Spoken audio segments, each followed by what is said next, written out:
Everyone, welcome to the Slice of Healthcare podcast. I'm your host, Jared Taylor. Today I'm joined by Tom Kaminski, the CEO at Clinetic. Tom, how are you? Great. Thanks for having me on. Absolutely. I'm excited to have you here. I'd love if we could quickly dive into your background and then talk a little bit about Clinetic.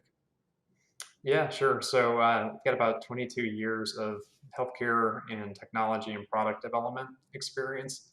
I spent about a decade at LabCorp, where I had most recently led strategy, and in addition to leading enterprise strategic planning, had also helped launch a lot of new initiatives within the company. So kind of startups within the company, things like Pixel by LabCorp, which was LabCorp's direct-to-consumer business. So had experience taking something from idea and concept and business plan to making it kind of a visible and impactful business line.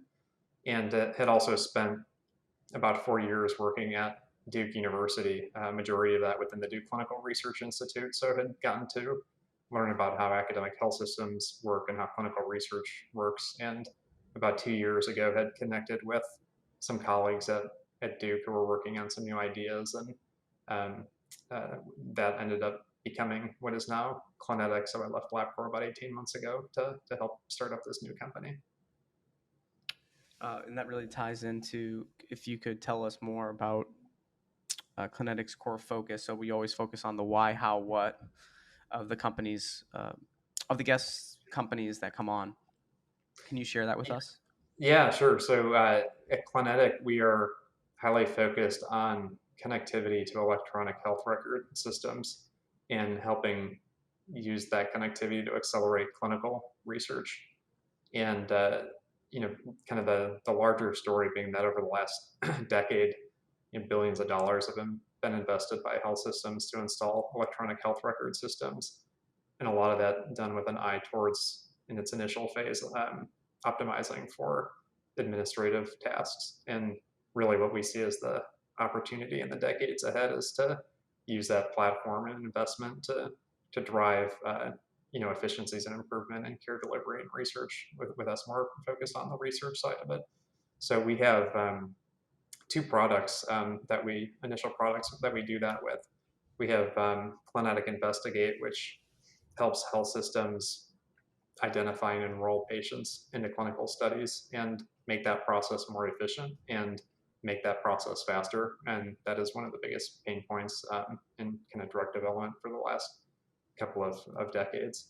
The other product we have is called Clinetic Inform, and that is our tool that helps investigators and research sponsors generate insights from data that is collected through the normal course of patient care. So as those electronic health record systems are collecting those day-to-day kind of physician-patient encounters, being able to go deep in a timely manner to surface some of those insights, and that all designed with patient privacy and data security top of mind to enable that to happen in a thoughtful way. One of the things that you and I wanted to touch base here today, Tom, was about the Great Resignation. Uh, I feel like a lot of people know what that now is, but can you explain for anyone that may not know what that is in healthcare? And then we'll go into some kind of questions off of that. Sure. Yeah. So, Great Resignation more broadly has kind of been this phenomenon of kind of workers kind of coming out of COVID, reconsidering, how they're spending their time and what they're doing, with their lives, and have seen, lots of industries kind of struggle with kind of people quitting their jobs, either taking new jobs or deciding to spend their time, in different ways. And healthcare has been one of the industries most impacted by that bigger trend. So, within healthcare, during the COVID pandemic, about 20% of healthcare workers quit their job, and recently heard a stat that almost 2/3 of nurses are currently considering quitting their jobs. And when it comes to clinical research, there's kind of ripple implications of that. So what we've heard from a lot of health systems is that kind of during COVID, they had to reallocate research staff who are often nurses to kind of, care delivery and kind of frontline kind of patient facing roles, kind of which left a gap on the research side. And we were talking with one health system a couple of weeks ago that kind of as a result they have 20 open positions for kind of nurse study coordinators to do research projects, kind of to the point where that's impacting their ability to to take on new project work. And so you kind of went through the major impacts kind of we're seeing from both, right? Like where what have we what do you think we could be seeing in the future that is like an impact that has not hit us yet? That's something I actually wanted to ask you. And if you don't have an answer, we didn't talk about this either, Yeah. but it just came to me and I'm like, because I'm thinking more and more like just like all these problems when we talked about uh, staffing shortages, right, for healthcare over the years.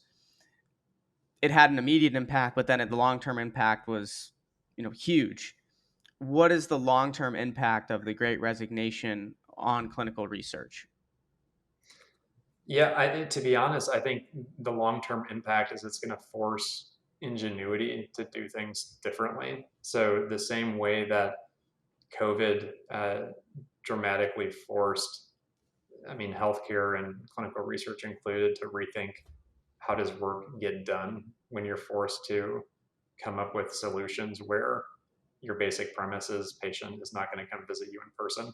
Um, it flips the whole model, on its head. And so um, uh, Kevin Schulman, who's one of my kind of favorite mentors from my Duke days, often said that healthcare seems to be the only market that implements technology and does not become more efficient kind of through it, like most other markets implement technology, become more efficient, and somehow we implement in healthcare technology to like then need to add more people to do more work.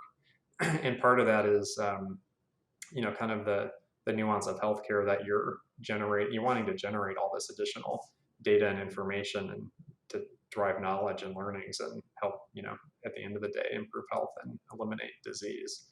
But when you're forced with these labor pressures or shortages, there's also just the near term reality of if you actually want to do the work, you're going to have to do it differently.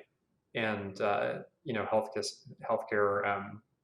as I think most people know, is at least a decade behind many other markets in terms of the use of technology and in tools to do what you think would be straightforward tasks and activities. And clinical research is no exception, as we've done focus groups with kind of nurse study coordinators.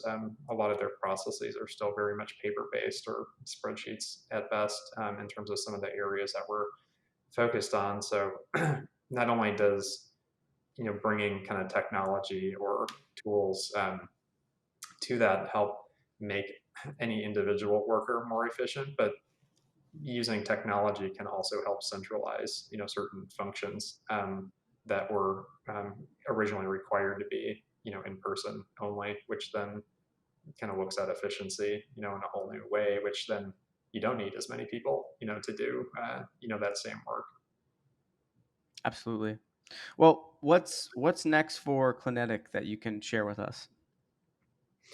Yeah, so we kind of got our start at Duke. We're a spin out from Duke, and worked on our first several projects there, kind of as proof of concept, and are now actively building out our network of health systems. We expect to be working with 10 by the end of the year, and kind of delivering on the vision of kind of the products that I kind of mentioned at the beginning. So kind of building up the health system network, showing that our tools can help execute research projects more efficiently and kind of drive faster completion, in a way that is kind of making the research personnel's lives easier and more efficient. It's improving the experience not only for the workers but for the patients who are participating, and at the end of the day, it's improving the outcomes for the studies and kind of the health measures that kind of matter most at the end of the day.